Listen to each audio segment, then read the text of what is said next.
আমি যখনই weight loss করার কথা ভাবি আমি কিছুতেই কনসিস্টেন্সি মেনটেন করতে পারি না।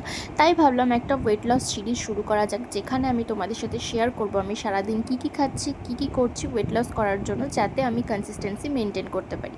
তো সকালে আমি এসিবি অ্যান্ড আমলা জুস খেয়েছিলাম, দেন আধা ঘন্টা পরে আমি করে নিয়েছিলাম ব্রেকফাস্টে ছিল একটা ছাতুর ড্রিঙ্ক, ডিম সিদ্ধ আর একটা বানানা। সকালে এক্সারসাইজ করতে পারিনি, তাই স্নানের আগে এক্সারসাইজ করে নিয়েছিলাম, আর আজকে আমি 224 ক্যালোরি বার্ন করেছি। দেন ফ্রেশ হয়ে আমি করে নিয়েছিলাম লাঞ্চ, আর লাঞ্চে ছিল ভাত, অনেকটা স্যালাড, সবজি, ডাল অ্যান্ড এক টুকরো মাছ। লাঞ্চ শেষে আমি আমার মাল্টিভিটামিনস নিয়ে নিয়েছিলাম। ডিনারে খেয়েছিলাম চিকেন স্যুপ, যেটা আমি পেঁপে দিয়ে বানিয়েছিলাম। রেসিপি লাগলে কিন্তু অবশ্যই কমেন্ট করো। আর আমি ডিনার একদম 6:30টার মধ্যে কমপ্লিট করে নিয়েছি। দেন 7:30টার সময় আমি এই গ্রিন টিটা খেয়ে নিয়েছিলাম, আর আমি কিন্তু সারাদিনে প্রচুর পরিমাণে জল খেয়েছি। এইভাবেই আজকের দিনটা আমার কাটলো। দেখা হচ্ছে পরের ভিডিওতে। বাই।